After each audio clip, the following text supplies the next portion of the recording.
Hello, everyone. The Westport Country Playhouse would like to welcome you to another episode of Coffee Break. My name is Jacob Santos, and I'm your host. And Coffee Break is the space where we talk to artists about their art, their career, and the industry. So, welcome, everyone. I'm just going to place you down right here. Here we go. I am so excited today because I'm going to be speaking with playwright Michael Gotch. He is the writer of Tiny House, which will be part of our 2021 season, and I love me a playwright. I think I said it before in my Q&A episode, like when I realized that playwrights were able to find words to feelings that I had but never had the words for, was when I realized like, oh, theater is like a space I always need to be in. So the ability, and I haven't been able to talk to a playwright yet here on the show. It's mostly been, actors or administrators, designers, and have I talked to a director? Not sure, but yeah, so excited for you all to be here. And I'm so excited to speak to Michael. That's going to be, and it's going to be so great to be able to speak to him and find out. Okay, so for me, writing is a frustrating experience.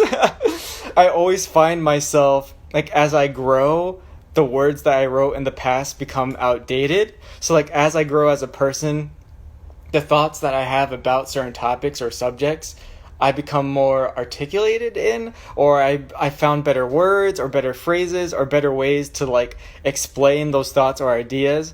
So I'm interested to talk to him about his writing process, and since plays are a living document, so they're not screenplays where the screenplay is what it is once the film's finished. It's an ever evolving and ever living thing. So yeah, I'm interested. I'm just waiting for him to join on. But thank you everyone for joining today. It's going to be really great speaking with Michael Gotch. He is a playwright and he also has acted at the Playhouse before. He is the writer of our 2021 season production of Tiny House, which is formerly known as Minor Fantastical Kingdoms at Delaware REP, which I'm also going to ask him about. I'm going to ask him how important a title is to a play and what the process is. Oh, I see Michael popped up right now. Michael, I am going to add you right now. Here we go. Here we are.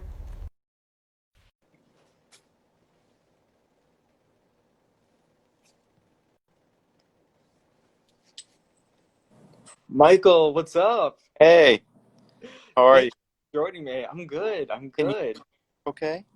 Yeah, I can hear Yeah. you perfectly. All right, good. So, Awesome. yeah, what's up? Have you done Instagram Live before? No, never before. Never. Okay, cool. Awesome. No, I love asking uh, that. I didn't see the invite, so I was like, okay, I guess I'll just request in. Yeah, technology's so weird. Sometimes it gets a notification or an invite for it. Other times it's just oh, they're live now, and now I just have to join. So sorry about that. No, don't worry about it.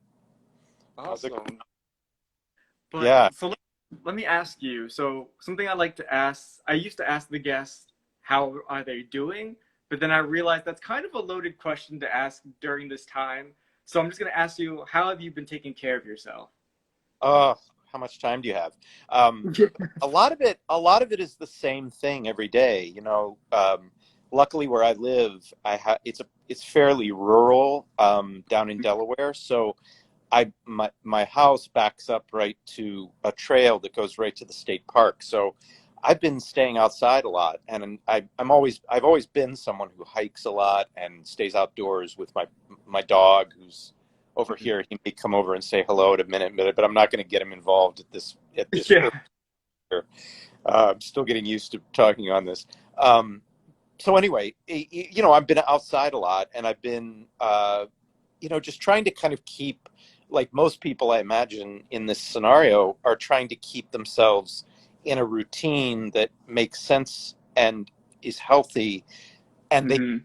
eat every day. Because if you don't have work and you don't have, your normal options, you can get Mhm. really quickly go down the rabbit hole of not wanting to get out of bed, or not sure what to do today, or a million things, depression and things like that. So Mm-hmm. in order to like really keep myself, mentally and physically together during this, and also be safe about it, trying to organize my life around what do I do every day? What do I do in the morning? What do I do in the afternoon? What do I do at night? That kind of thing. And then, of course, everything wreaks havoc with it. So, the weather, this big storm we had, Oh my goodness, a yeah. heat wave and things like that. So it's like an obstacle course of trying to keep yourself on track, but then you have limited options, and then it storms. You can't do even the things the bare minimum things that you had, so it's a big thing. But that, and then writing as well. I'm doing a lot of writing. I'm getting ready for the reps, where I'm a company member in a variety of capacities, a director, a writer, and an actor, and a teacher at the University of Delaware. I've been writing the first show of our season for this new format. We're doing it on, we're doing a radio play, a long format, a large format radio play that has 5 episodes. So I had to write a 5-part play, basically, and I just finished about 2 days ago. So we get to start rehearsing that in a few weeks. Awesome. That's so interesting because I love, I hate that the situation brought this back, but I love that radio plays are kind of making a resurgence in a way. Because I Yeah, always same. I like listening back to like old ones like the suspense series or Exactly. like those thrillers. So it's really like cool to see that kind of making a way back. So how did you approach that when there was like, okay, can't do a live play, so we're gonna do a radio Yeah. play. Well, I recommended this project. We're going to do a couple of other things. We're doing we're going to do the Zoom thing, which we could talk about later if you want to. But good things and bad things. If that's the only thing we can have right now, I suppose it's okay. But I don't love this format, even what we're doing as far as an artistic thing. Yeah.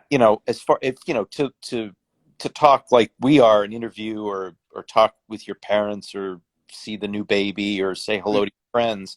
But for a play, it just feels a little bit like, So we're going to do that, and it's fine. But I said, maybe we should look into trying to do something in the audio only category, because the audio only category has this whole history of being really successful. And just like you said, some of the titles that I thought of, not for us to do, but the examples, I grew up with a dad who, and a mother who were a little too old maybe for the radio golden age, but they grew up listening to Suspense and Lights Out and The Shadow and all these radio shows. So anyway, I kind of wanted to do a hybrid of what a contemporary production might do in a radio format. So we're not doing it's not a throwback parody or a kind of, nostalgia trip of doing it the way they did it, or making it sound like radio people.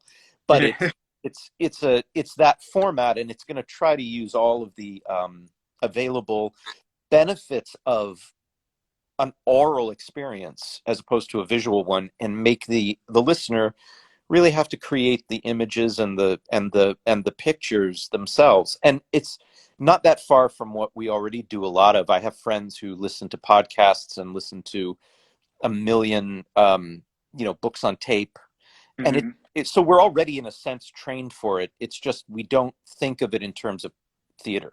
So anyway. Yeah. Definitely. So Yeah. talking about the work that you do, so you are not only a player, but you're also an actor. So I'm curious if being an actor influences the work that you do as a playwright. Yeah, it does. And I started early as a writer. I mean, it wasn't even a profession. I was at the University of Chicago in Hyde Park in Chicago, of course, and I wrote first I wrote a screenplay, and then I wrote 2. I was in English lit and philosophy, and as a student, and I wrote these on the side. Kind of, I think I had a class in something like, they didn't do much in terms of creative writing at the University of Chicago, but I did something like that, and it they ended up being produced. This is a long time ago. They ended up being produced in Chicago and a variety of smaller, regional-ish Chicago theaters. And the screenplay actually got optioned, and I thought, wow, that's great. And then I was asked to actually audition, and I wasn't an actor. This show was coming from New York called Shakespeare's R&J, and it's a 4-man Romeo and Juliet. This was the first production of it in New York, and the director from New York was coming. It was going to open the new Chicago Shakespeare Theatre on Navy Pier. And because I had done these little plays, I had started talking with people in the industry, but I wasn't an actor. And then someone, the casting director of Chicago Shakespeare Theatre, said, this play is coming from New York, and we're doing the second premiere of it in the regions, and we're opening our big new theater with it. And he's looking for people. And I think the four men, I think four boys that were supposed to be in it, you really fit it. And I said, well, I'm not an actor, and I don't, I know Shakespeare, but I only read it. And he said, just come and at the audition, just read 25 lines of any part of Romeo and Juliet, because the four boys play all the parts.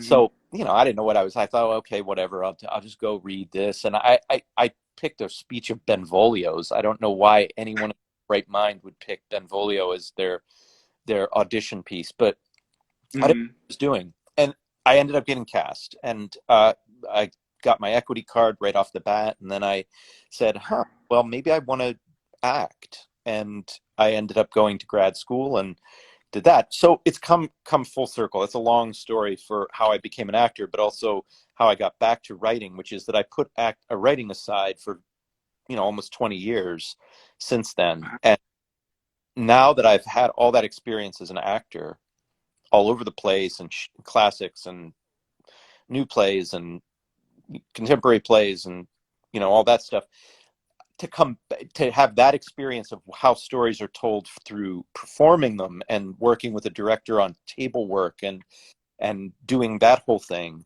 then to sit down and write it, the play itself again, a play that I have now been on both sides of the table in the experience of, I think it added a lot to the way I was able to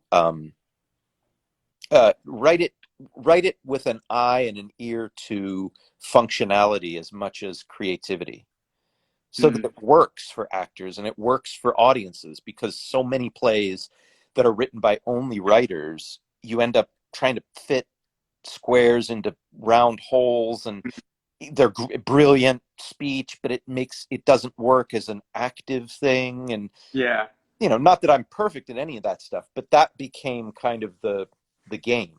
And it really does. One speaks to the other. The writing speaks to the acting, and the acting speaks to the writing. If you ask me what I prefer, as I get older, I much prefer writing. Yeah. Because your back doesn't go out, and you're not asked to do a sword fight, and you're not jumping off something into pillows backstage and then breaking your ankle. And I always tend to get the roles as an actor. I tend to get the roles that make me have to have, like, the character with one leg and now he has to walk on a rake for 3 hours, and then my degenerative discs are screaming. I played the Elephant Man 2 years ago on a rake, 6 shows a week, because we do not 8 shows, but we do 6, but that's enough. Trust me, 6 shows for 4 weeks and student matinees, loincloth, acting like you're, John Merrick. Anyway, that's mostly why I like writing more, is because I can sit at home and I can make other actors have to do all those things, and I don't have to do them. And it's so interesting that you say the part about, like, you being an actor, and that, like, informs you in how you write, and, like, writing a long speech, and it can work in writing but doesn't work for an actor. That reminds me of that infamous quote from Harrison Ford about the first Star Wars, where he complained to George Lucas about the writing. He was like, you can write this dribble, but you can't make an actor to actually say it. So it's just like, George is an actor, so obviously he's writing things that sound good to him, but when an actor say It's it. yeah, it's crazy sometimes what you get as an actor, especially if you're in the audition world, which I luckily have not had to be in for a while because the ensemble that I'm a part of is a full-time, it's a job and I'm permanent and I don't have to go out, and I do shows. Did a show up at Westport, did a show on the West Coast, ACT and other places. I'll still go if I'm asked, but I don't have to do that round of auditions. Well, none of us do now, which is part of why this sucks so bad. But um, anyway, at auditions, especially in New York, when you would be going for new plays or going for film and TV stuff, especially, you get these scripts and they were like, you have 4 lines for the audition because it's for a Law and Order episode, but the lines are like, I don't know. Yeah, the guy went in the store. There's like nothing to do with it other than stand there and say it, and you hope that because you look on that day, they're looking for someone with black hair and dark eyes instead of a blonde with blue eyes, that you might get it. But there's no material there. It's the same thing that Harrison Ford was talking about. That's not it's not going to win him an Academy Award because of the material. It may win for best special effects, but it's not really, it's not that it's not an actor's piece, but it's a different kind of acting. It's more about really jumping in and just not worrying about depth. You're just doing the action, which I love. I actually love the idea of being more active, psychological all the time, and we have to dig into the subtext, and half the time the audience doesn't know what you're thinking. So it's really all about what you bring them to the story. Not, at the bar later you can talk to them about, didn't you love when I did that thing with my eye and that meant that he was a manic depressive? But no one knows that because it's not in the language. So you got to be more practical sometimes, I think. Yeah. And that's my spiel. Definitely. I want to talk to you about Tiny House and specifically about the title. So it used to be called something else. It used to be called Minor Fantastical Kingdoms. So Yeah.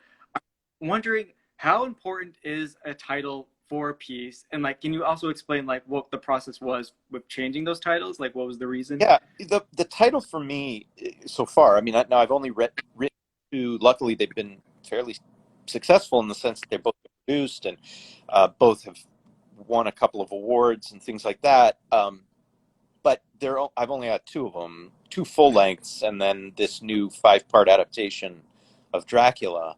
And then I'm working on a 3rd for the trilogy that we could talk about later.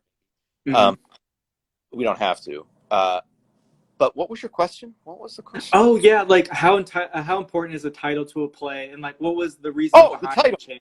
Yeah. I work a lot. It's funny because both of the 2 that I just did, the most recent, the 2, not the title so much, but certain quotes that I read that became the basis of what's in the front pages of the script, like they aren't subtitles, but they're quotes that they were inspiration to the feel of the play or whatever. So they're similar to a title where it kind of encapsulates the entire project in a quick quote. Like for Tiny House, a Walt Whitman quote was something that I used right pretty much from the beginning. And he, it's in one of his poems, and he said, "We were together, I forget the rest."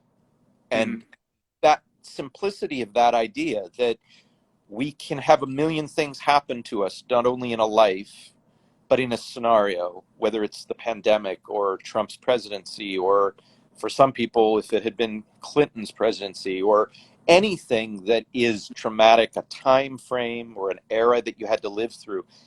The important part is, at the end of the day, that we were together, and the details, good and bad, don't always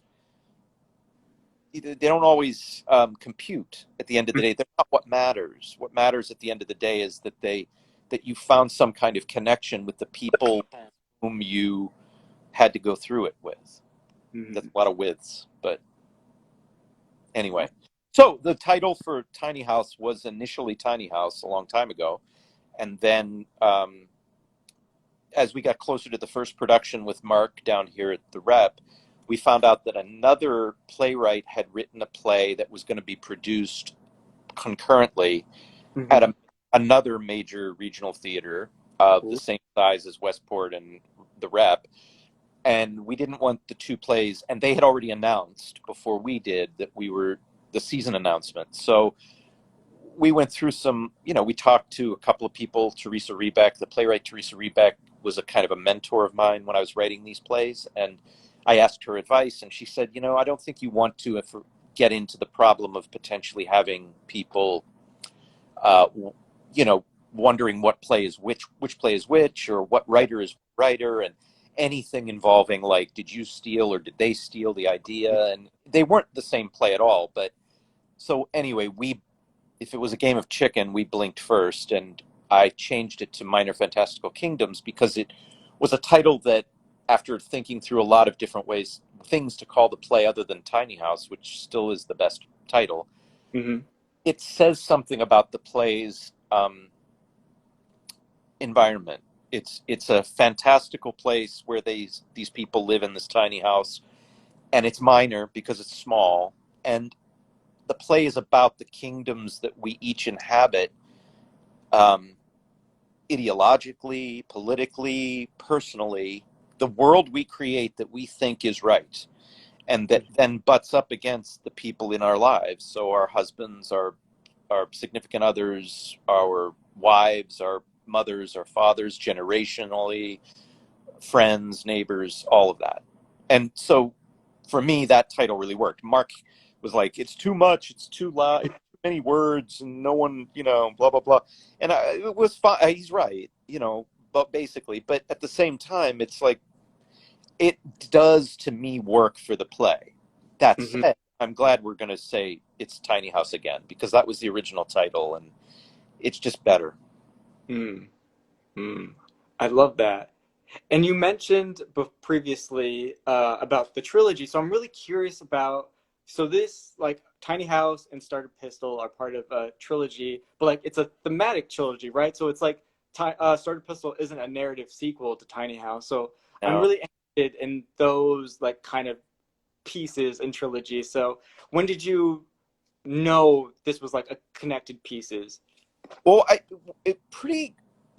as soon as I got the idea for the second one, I guess, because it felt like as soon as I got the idea for the second one, it lent itself to my thinking about it as another stage of the story of where I thought things were, or the things I wanted to explore about where we were in the world right now.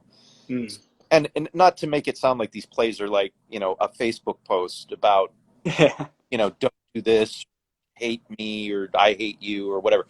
It's not that. It was more about like, what's the tone in the air, and what issues and things thematically are people talking about? Not specific issue necessarily, but political issues, but how are people talking, and how are we dealing or not dealing with the problems we have in our families and our lives. And it became about two plays about communication, and the third one will probably be as well about communication too, in this world, this new America that we are kind of moving into and have been in for a few years. And not just because of Trump or something in politics, but more about just the way people are working with social media and all kinds of things.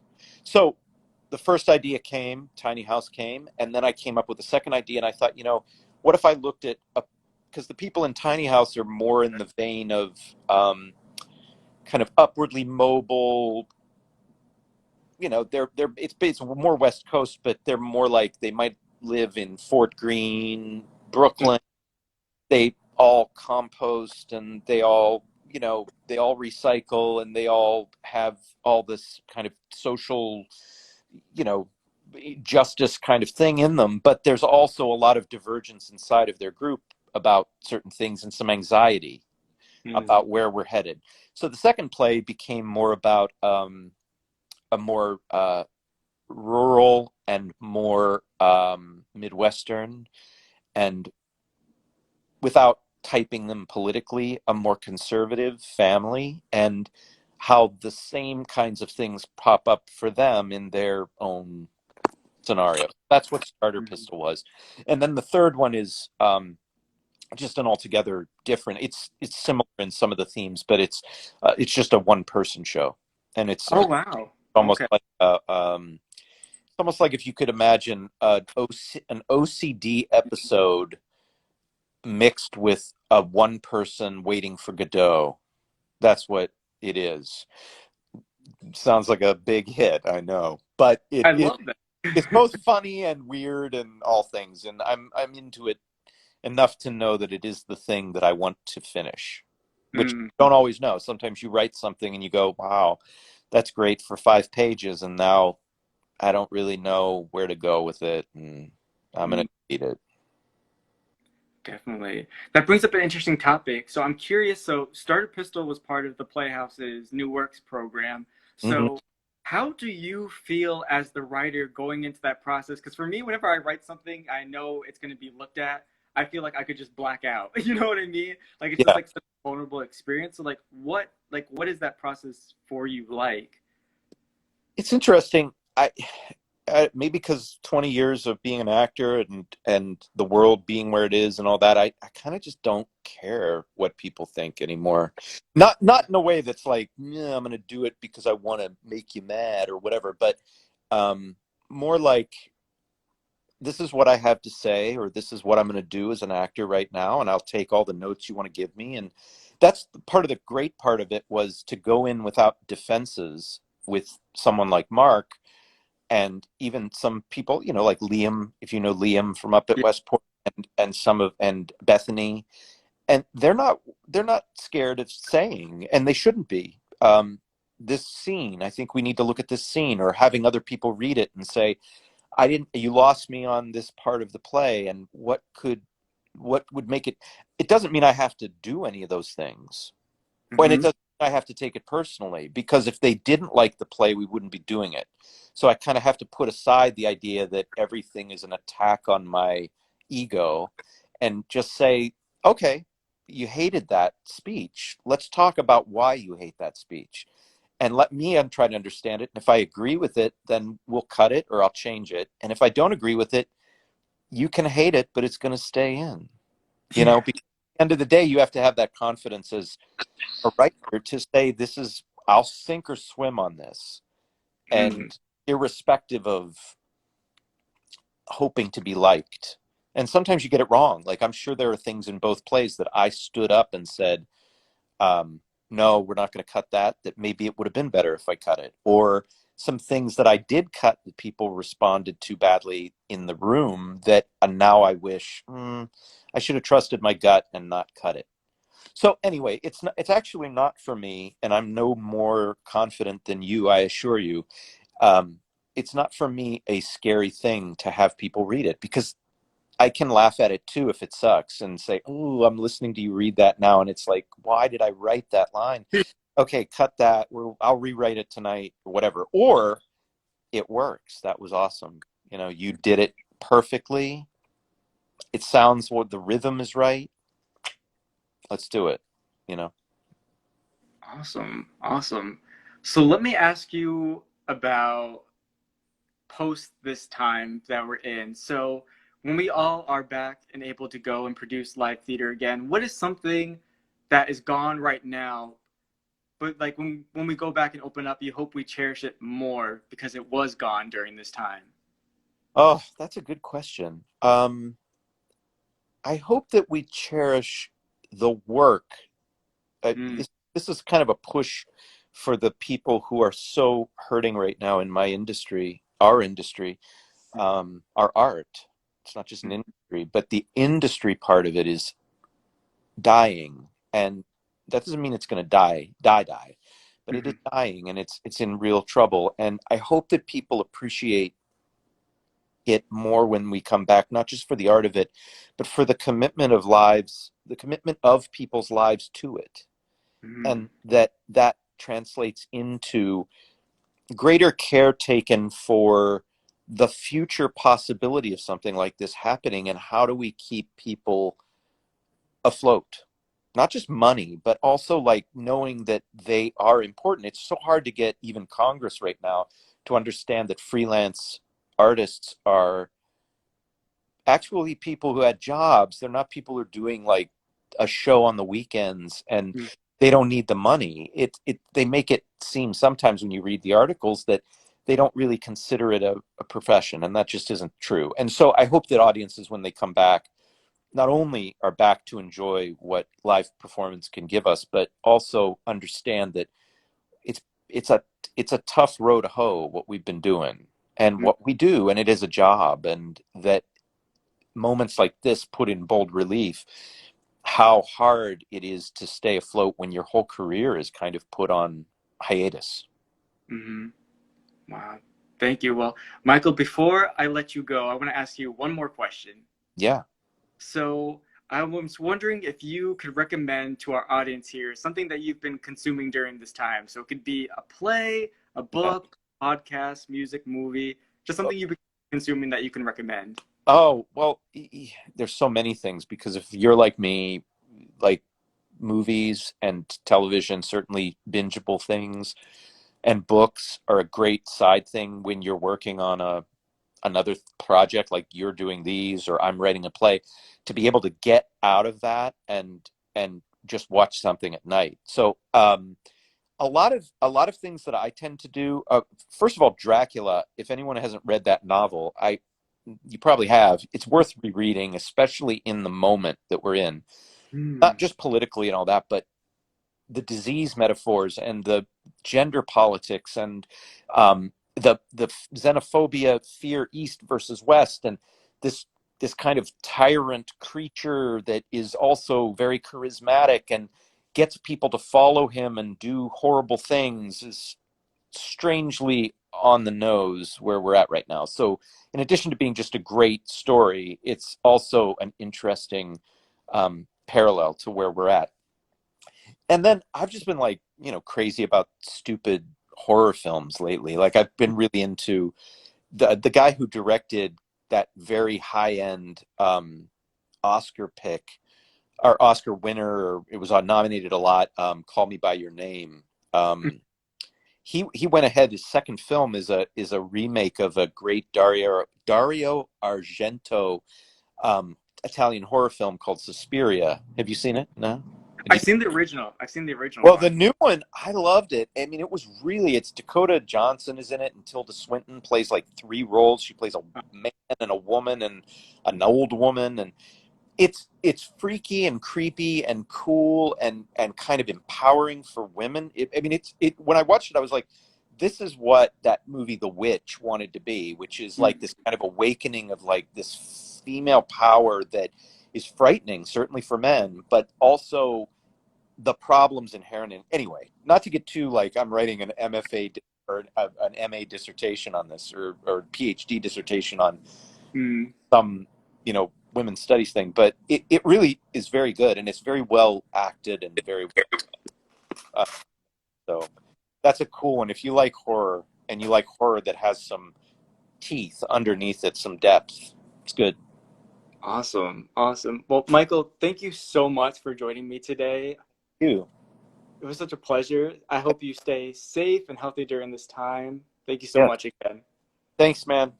All Bye. right. Talk to you. House. Bye. Awesome. Another episode of Coffee Break in the bag. And we didn't have lag today. I was so scared and so worried, y'all. So like the way we figure out the lag situation is that I go to the Playhouse and I directly connect into their internet. And it's been good the past few weeks because I was there. Thank you so much, Michael. Thank you so much for joining me. And we didn't have lag, Michael. So that is 100% so great. It's that Yale internet. Because now I'm at the School of Drama. So I guess the internet's just better here than I had at my old apartment. But thank you all so much. Thank you for Michael for speaking with me today. I hope y'all have a great rest of your day. I hope everyone's recovering from the storm. It was no joke. So please, everyone, stay safe, stay healthy, and I will see you next week at 4 p.m. for another episode of Coffee Break. Have a great day, y'all.